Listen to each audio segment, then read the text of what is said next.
Chief wins and one time. When we built our house, we decided that I would take them to my house.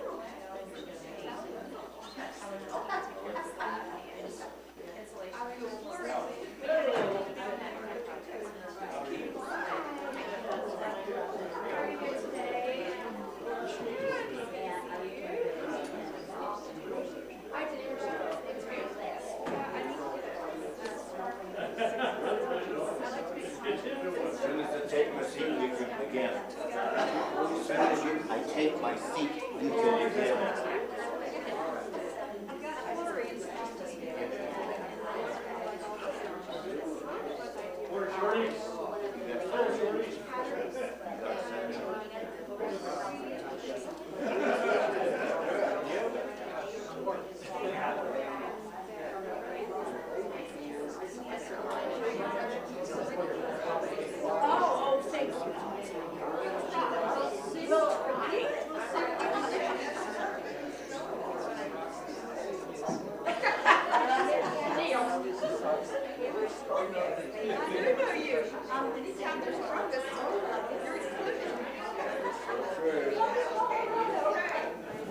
Good morning. Good morning, Warner. Do I have sound?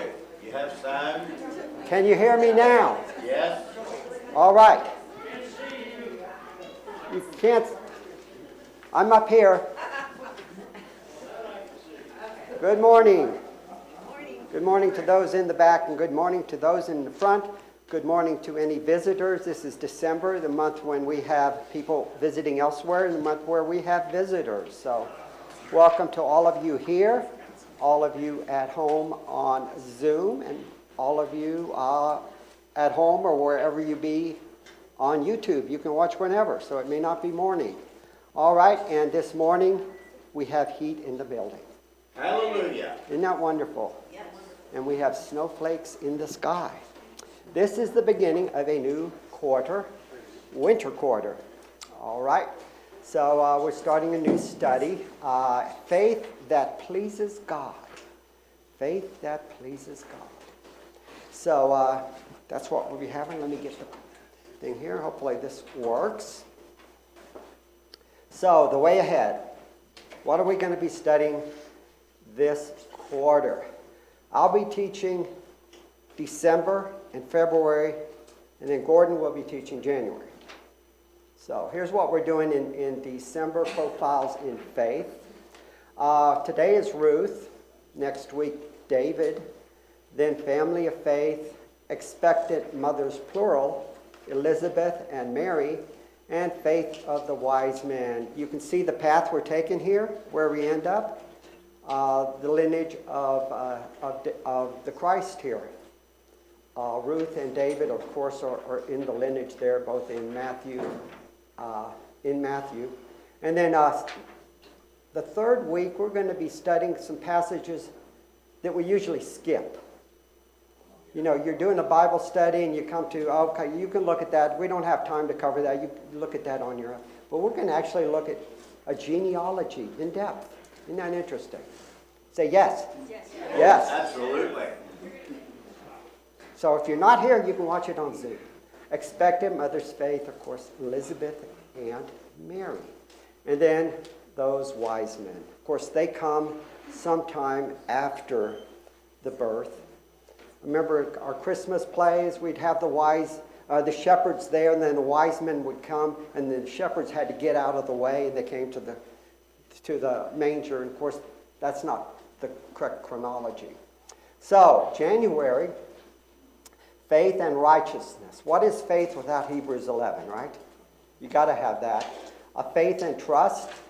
There's that famous passage, trust in the Lord with all thine heart, lean not unto thine own. So that's in there. Faith and encouragement. 2 Chronicles. We don't often study that. And then Romans, faith and transformation.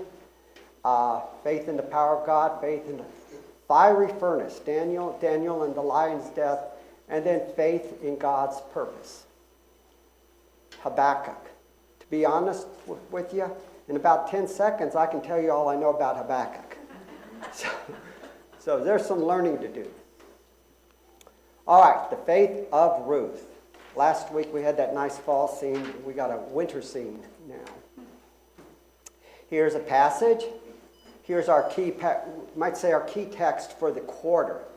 And with faith, it is impossible to please God, because anyone who comes to him must believe that he exists and that he rewards those who earnestly seek him. This is Hebrews 11, verse 6. He doesn't say it's difficult, does he? It's impossible to please God. Why? They must believe that he exists. Can you do that by sight? What does John say? No one has ever seen God. So apparently what Moses saw doesn't count. He only saw the backside. Whoever comes to him must believe that he exists, one, and that's through faith, and two, that he rewards those who earnestly seek him. It may not be monetarily a reward. It could be spiritual. And by the way, there is a handout. It's on the table back there on the book of Ruth. So if you don't have one, you can get it on the table back there. And then our lesson also has a key text, very famous key text, where do not urge me to leave. This is Ruth speaking to Naomi, her mother-in-law. Do not urge me to leave you or to return from following you, for where you go, I will go. Where you lodge or where you stay, I will stay. Your people shall be my people, and your God, my God. What a tremendous statement of faith that is. I've used that many times in weddings. Yeah. And it's popular cross-stitch item there. People cross-stitch that. Okay. Book of Ruth, it's one of the most popular stories in the Old Testament. It's a good story. There's no villain in the book of Ruth. Everybody's good. It's a feel-good story. It deals with loyalty and faithfulness. The faithfulness of a woman, the faithfulness of a kinsman redeemer. It takes place during the period of the judges. Death of Joshua to the anointing of Saul, about 300 years. Book of Judges is not a feel-good story, is it? No, it's not. There's that downward spiral in sin. Just when you think the Israelites have hit rock bottom, they get out a jackhammer. We can go even further. And during the latter part, if the people would call out to God, cry out to God, he'd send them a judge. Toward the end, they were numb. They're no longer calling out to God, and he doesn't send them a judge. Now, the writing suggests it was later. There's that passage in 4:7 where Boaz is trying to redeem it, and the other guy has to take off the sandal, and it's a parenthetical in the NIV, but it says that this was an old custom. So we get the idea that Ruth was written later.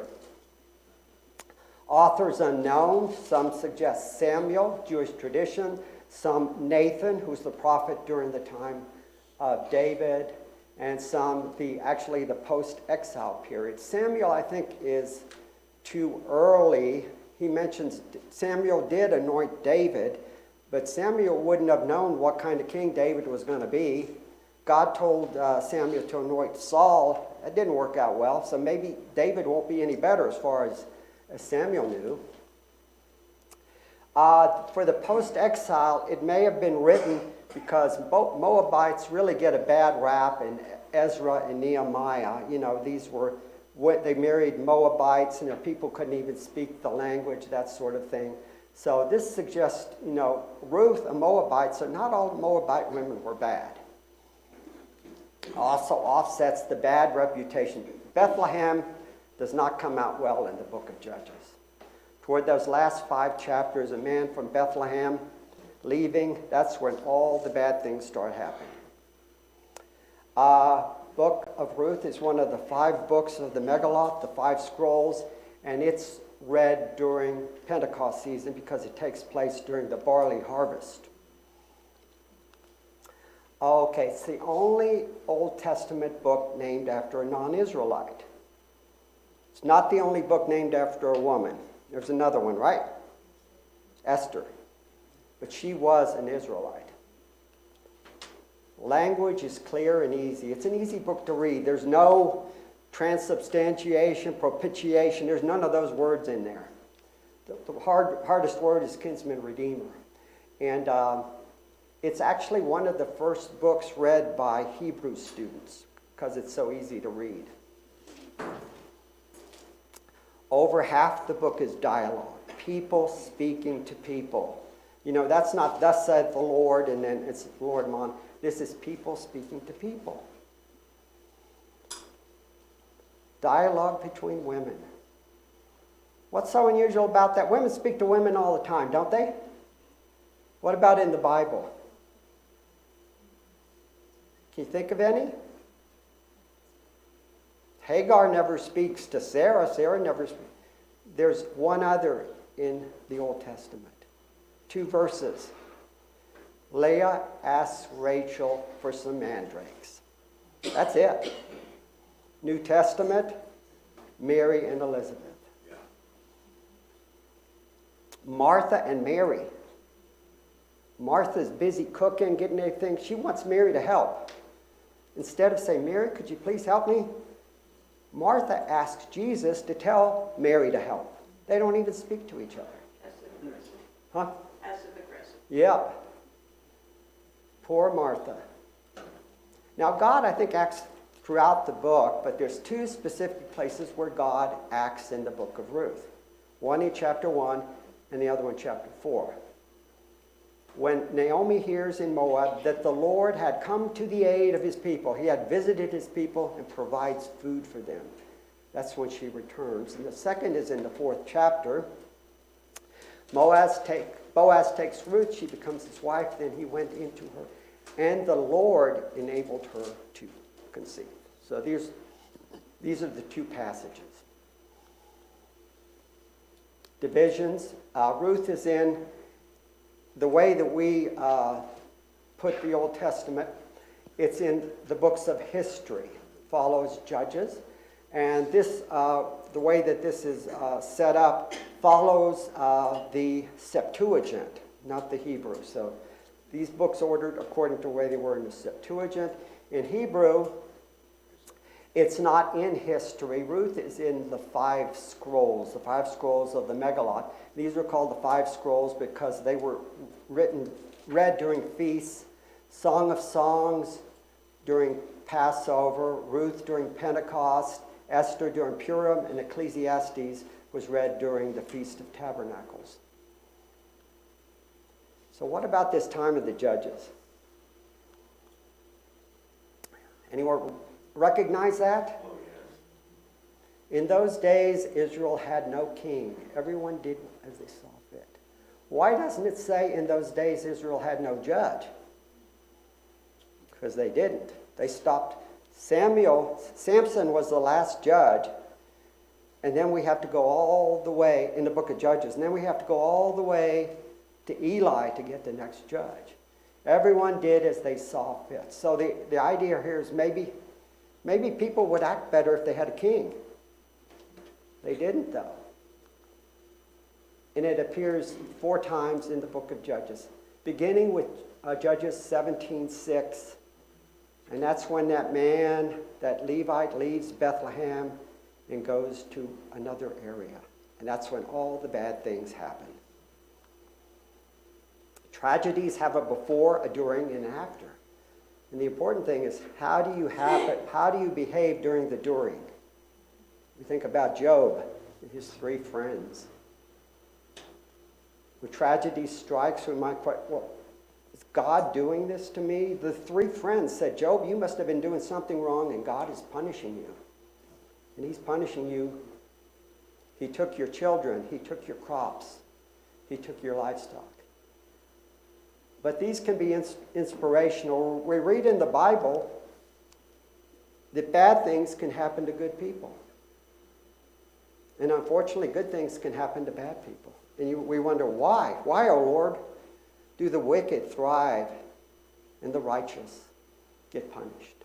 It's like Paul saying, about being shipwrecked and all the trials and tribulations. But then he says, but this happened so that we might rely on God. who raises the dead. Yeah. His grace is sufficient, right? Job, the end of Job, and the Lord blessed the latter days of Job more than his beginning. He was really blessed at the beginning. If you look at the beginning and you look at the end, he had twice as many livestock at the end as the beginning. Now the children, he had 7 sons, 3 daughters, 7 sons, 3 daughters at the end. But of course you can't, they don't really replace the other ones you had, but he gets the same number. So Ruth is a story of love expressed after tragedy. So, here's an interesting question. It was brought up in my study. Who's the main character? If you think of Ruth as a play in 4 acts, you'd say, well, okay, here's all the actors. Which actor has the most lines to memorize? Could somebody read that from the back? No, you don't need to read this. We're going to look at Ruth from above, from a satellite view of Ruth here. In brackets there in red, hopefully you can see that, first 5 verses, they went. We're introduced to the characters. There's a famine, 4 characters, Elimelech, Naomi, their 2 children. There's a famine. They go to Moab. So, Elimelech and the 2 sons die. 5 verses, 10 years. And what happens after that? Let's see, is it going? There it is. What do? They return. I want you to know. 8 times they return. Who? Well, only Naomi's returning. Ruth, she's not returning. Things will switch around. Naomi was the foreigner. Ruth was the native. Now, Ruth is going to be the foreigner. Naomi's the native. So here's our speakers. We got Naomi, we got Ruth, we got Boaz, we got a kinsman redeemer, the first kinsman, and then we have the Bethlehemites. Wow, isn't that magic? There's Naomi and Ruth. A little bit of the Bethlehemites. So, look, well, this is a story about Naomi. Yeah. Now, I didn't have Orpah there, but Orpah speaks there. How many of you know that Oprah Winfrey's name is actually Orpah? That's on her birth certificate. People mispronounced it. Oprah. Her name is Orpah Jean Winfrey. Chapter 2. Look there. Boaz. Very little bit from Ruth, but she is taking initiative. They're in the foreign land, and she tells her mother-in-law, hey, I'm going to go out and get us some food. So she goes out and gleans, and she meets Boaz. And then the interaction is between Boaz and Ruth. And Ruth is basically just speaking to respond to Boaz. Chapter 3, hardly any Ruth. We got Naomi telling Ruth what to do at the threshing floor. And Boaz is speaking. Now look at chapter 4. No Naomi, no Ruth. It's all Boaz, the kinsman redeemer, and then the Bethlehemites. And then as far as actions, Boaz took Ruth as his wife. The Lord gives her conception. And then the women of the neighborhood give the child the name. Does that sound unusual? That unusual. Who usually gives the names? Father. Yeah. Well, in the case of Leah and Rachel, the women gave the names. The only way Jacob got to name, he got the name Benjamin because he didn't like the name that Rachel gave Benjamin. But think about Isaac. Who named Isaac? The Lord calls him, he laughs. Every time Abraham and Sarah call Isaac, they're reminded that they both laughed. So, that's who did the names. And as I said, the women there did the names. And sometimes angels assign names. Yeah. And sometimes the names go along with what happens at birth. Isaac, he laughs. Esau came out red. Esau means red. Jacob grabbed the heel. Jacob means heel grabber. So they are named according to something that happened at birth. What did the women name him? Obed, which means servant. The Lord gave her conception. You wonder, was she barren? Or does the Lord always give conception? If you read the book of Genesis, the word bless, if you have bless as a verb, God is the subject, God blessed person. There's two ways God blessed people in the book of Genesis. He blessed them with children, and he blessed them with material wealth. And he did both of those with Abraham. Some of these women believed that God had closed their womb, but also prayed for God to open their womb. Yeah, besides those four women, we could include Hannah, and in the New Testament, Elizabeth. So here's Naomi, 18 verses, Ruth, 12 verses, Boaz, 25 verses. 63 of 85 verses contain dialogue.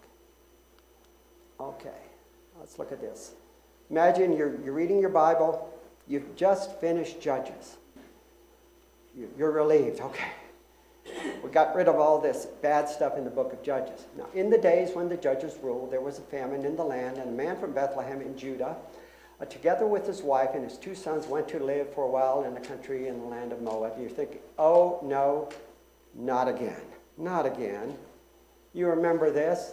A young Levite from Bethlehem in Judah, who had been living within the clan, left that town in search of some other place.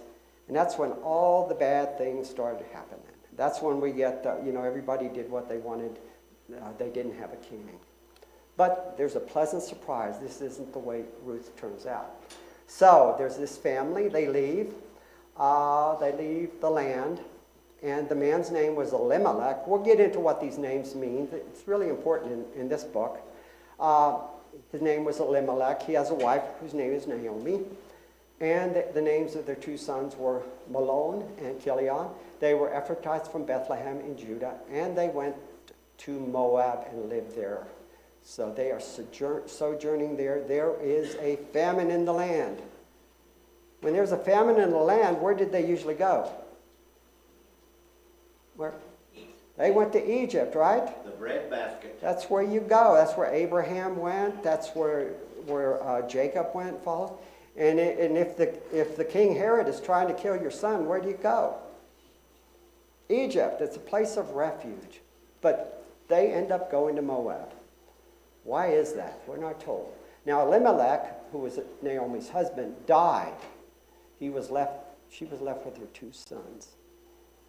Now some of the rabbinical teachings have, Elimelech died. The Lord caused his death because he didn't have faith, because of his lack of faith. He doesn't stay. He is a property owner there. We know he owns property in Bethlehem because Boaz buys it in chapter 4. But he doesn't stay there. So he goes to Moab. We're not told where they live. Does he have a marketable skill where he can provide food for his family, because he can't take his land with him? We're not told any of that. So he dies. But the two sons, after he dies maybe, they marry Moabite women. One named Orpah and the other named Ruth. Now, it's not until chapter 4 that we're told, which son marries which. You would think Mahlon, Chilion, and then we have Orpah, Ruth. So Mahlon married Orpah, and then Chilion married Ruth. But it's the opposite. It's not what you would think. So they married these women, and they lived there for about 10 years. And then both the sons die. We're not told why, given no reason. And Naomi was left without her 2 sons, without her husband, and without any grandchildren. A disaster. Yep, she was by herself and her 2 daughters-in-law whom she loved. So here's a map. They're leaving, they're leaving Bethlehem. This is the road they follow. And notice on the other side here, there's also territory of Reuben. The 3 tribes, Reuben, Gad, and Manasseh, they had property on the east side of Jordan, the Transjordan tribes, because they told Moses, they said, well, we love the land here. This is good for our sheep. It's good for can we have our land over here? So yes, the Reuben, Gad, and the half-tribe of Manasseh were on the other side. So they actually go through the territory of Reuben and then to get down to Moab. But what we know, Judah had famine. Moab didn't have a famine. What about Reuben? Could they have stopped at Reuben? And did the boys, did they try to get Israelite wives? We're not told. It's only 70 miles to go back. We know that Abraham sent his servant over 400 miles to find a wife for Isaac. Jacob did the same. He went 400 miles to find Rachel, and then he got Leah thrown in. But they married local women. Now here's the names. Elimelech, his name means God is king. But apparently he didn't have faith in God to stick around. Naomi, the wife, her name means pleasant, and she says, call me Mara.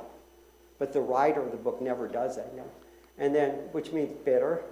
And then toward the end, she's pleasant again. Look at these 2 names. Great infirmity, consumption. So apparently these boys were sickly when they were born, and they were given their name at their circumcision. So apparently they weren't well. And some sources say that the reason they didn't have any children was not due to Orpah and Ruth, but due to them. They were infertile. Orpah, wife of Chilion, means fawn or young doe. Your handout says stubbornness. But to get that, you have to go a roundabout way. You have to go to the root word. And the root word can mean neck. And neck reminds you of stiff neck. And stiff neck reminds you of stubborn. So I chose fawn and young doe. Ruth, beauty, friendship. Boaz, come in strength. And then we have an unnamed kinsman redeemer. Who were the Ephrathites? It was an early name for Bethlehem and the surrounding region. First mention is with Rachel. She died when they were on the way to Ephrath, and it was on this way that she gave birth to Benjamin. And it says that Ephrath was an early name for Bethlehem. And the most famous verse with Ephrathah, Micah 5:2.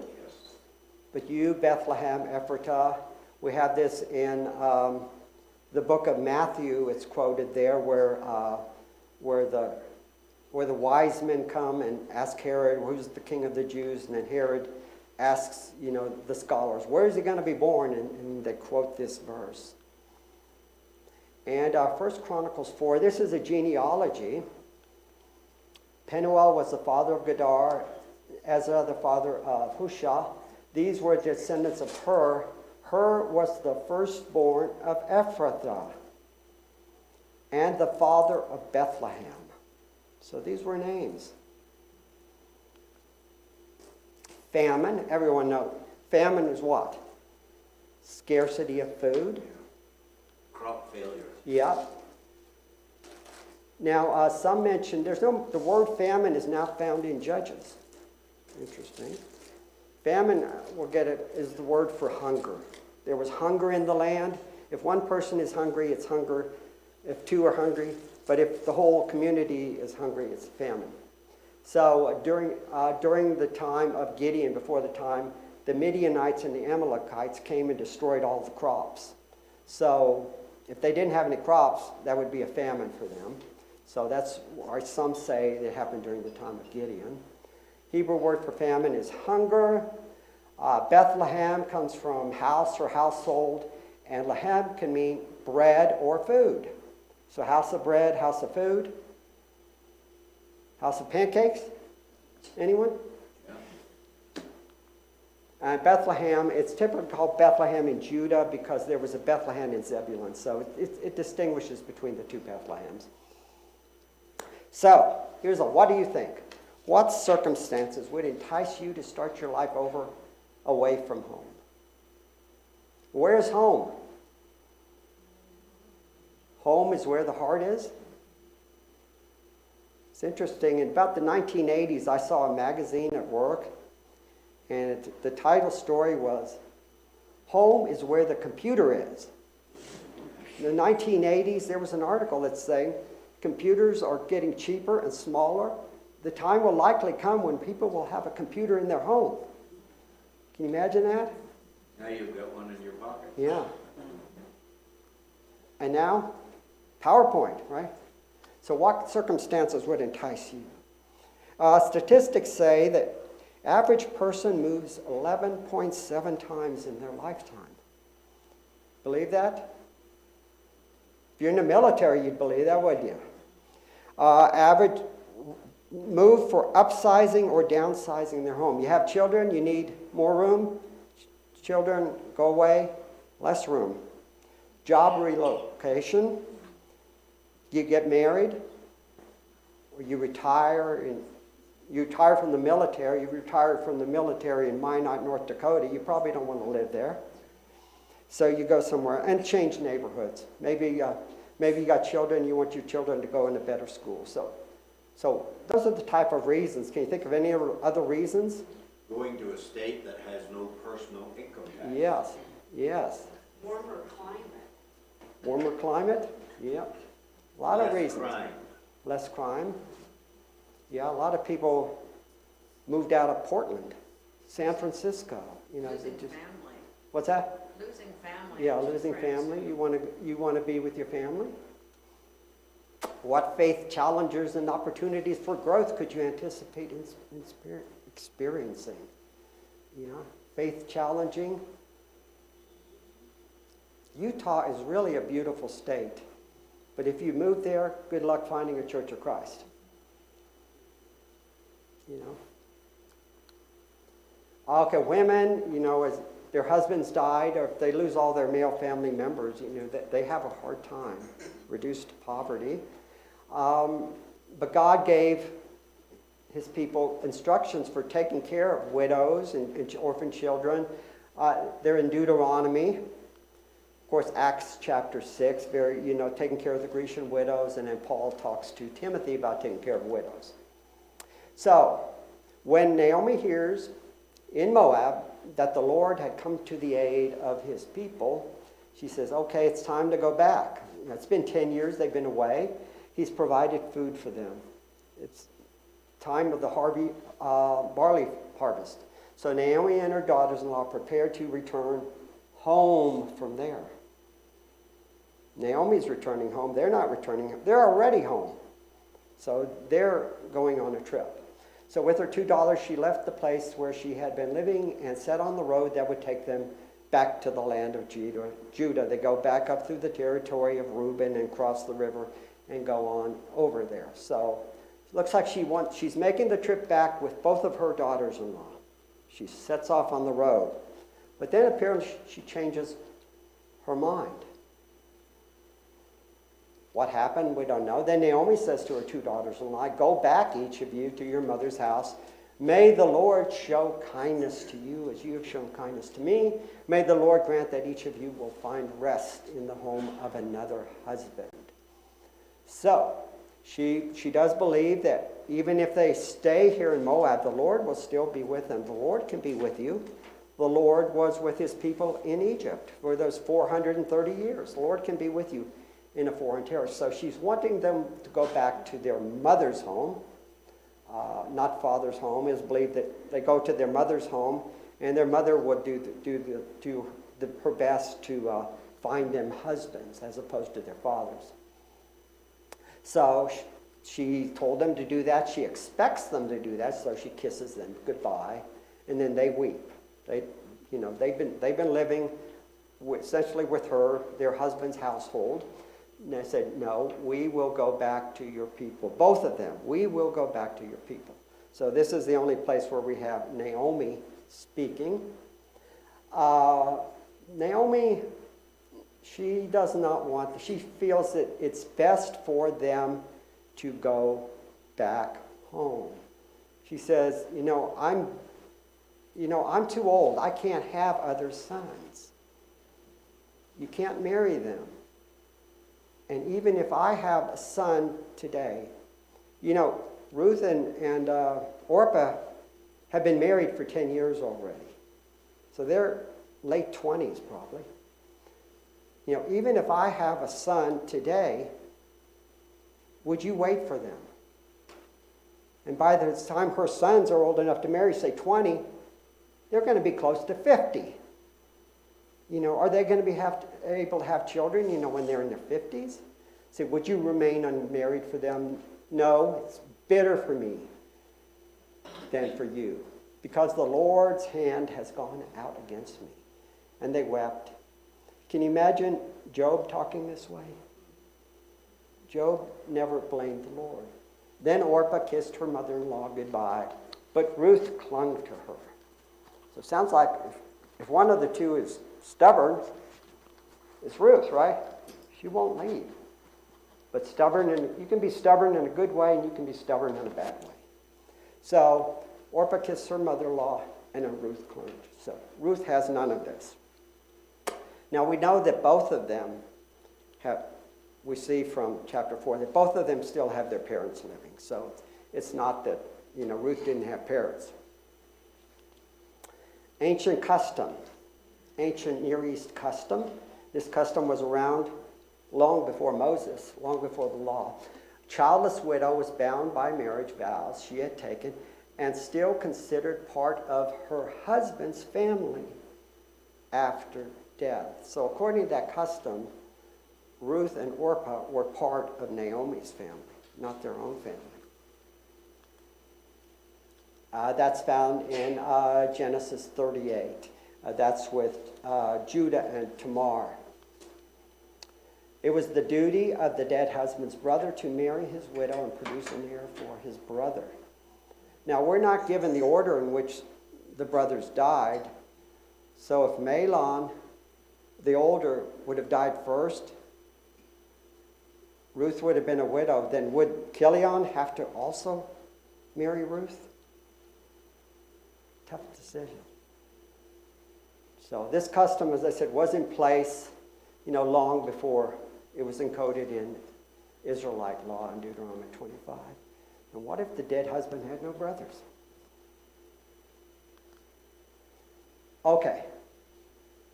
Now, so she's got one daughter-in-law to go back. Now, she's still got one. She's still not finished trying to convince Ruth to go back. She says, look, your sister-in-law is going back to her people, her gods. Please go back with her. I've got nothing for you. There's nothing for you where I'm going. But Ruth replied, and then here's that famous passage, don't urge me to leave you or to turn back from you. Where you go, I will go. Where you stay, I will stay. Where you lodge, I will lodge. Where you lodge, there I will lodge. Where you die, I will die. There I will be buried. May the Lord deal with me, be it ever so severely, if anything but death separates you and me. When Naomi realized that Ruth was determined to go with her, she stopped urging. Can't do anything. Look what Ruth says right there. May Yahweh deal with me ever so soon. She didn't say, may Kamosh, the God of the mill. I think she is, if she's not an Israelite, She's a believer. She's a believer. She's a proselyte. So here's the two where Naomi goes, Bethlehem. Ruth will go. Where Naomi stays, Ruth will stay. Naomi's people, the Ephrathites, will become Ruth's people. Naomi's God, Yahweh, will become Ruth's God. Where Naomi dies, presumably around Bethlehem, Ruth will die. Where Naomi is buried, Ruth will be buried. And she swears an oath to that effect. Where Naomi is buried. Where were Elimelech and the sons buried? We don't know. Is that important where you're buried? What did Jacob say to his sons? Don't bury me here. Take me back. Joseph said the same thing. Take my bones back with you. It's important. Where you were buried is important. So why Ruth? Why not Orpah? Why not both? Let's go to chapter 4. Then Boaz announced to the elders and all the people, today you are witnesses that I have bought from Naomi all the property of Elimelech and his 2 sons. I've also acquired Ruth the Moabitess, Mahlon's widow, as my wife in order to maintain the name of the dead with Mahlon's property, his, not their, his property, so that his name will not depart from among his family or from town records. Today you are witnesses. So the one that gets redeemed is Mahlon's widow. He's not going to marry Orpah. What is there for Orpah? She has family back home. So Boaz is not going to marry Orpah. So the 2 women went on until they came to Bethlehem. They arrived in Bethlehem. The whole town was stirred because of the women. And they said, can this be Naomi? Can this be Naomi?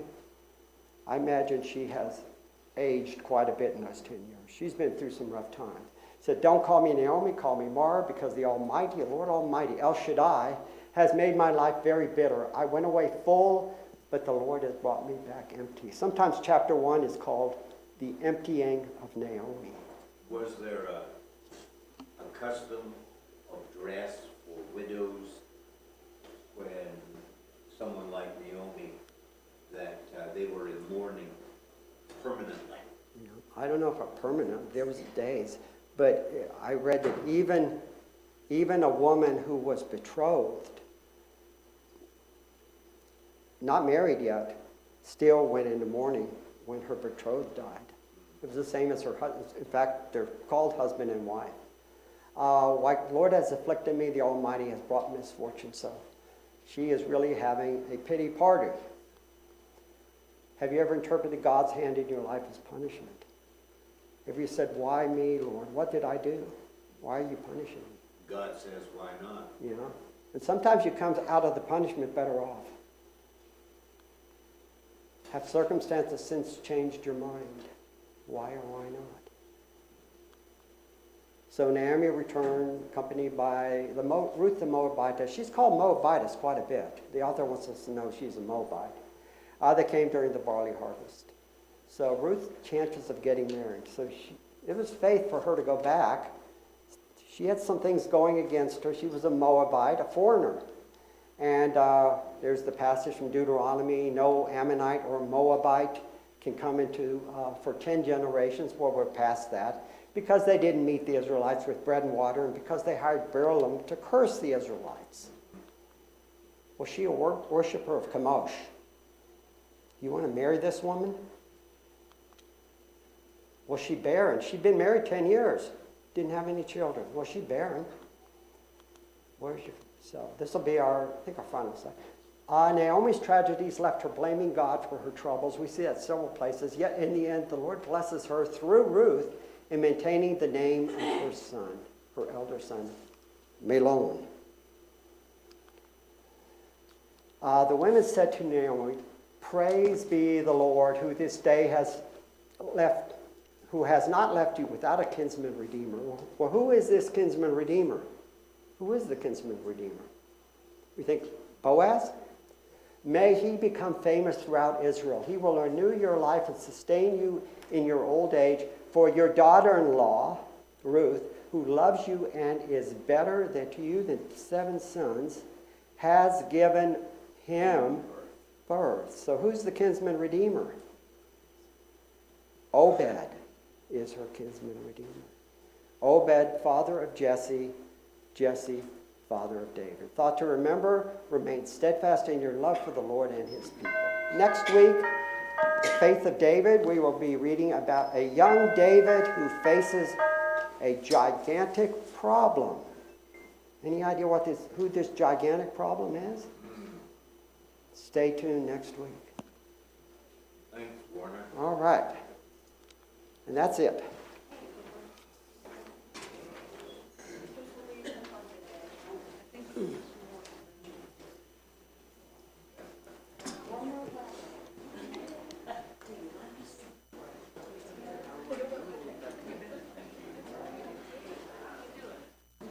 Good morning, Donna. Video's not on, but it's Dorothy.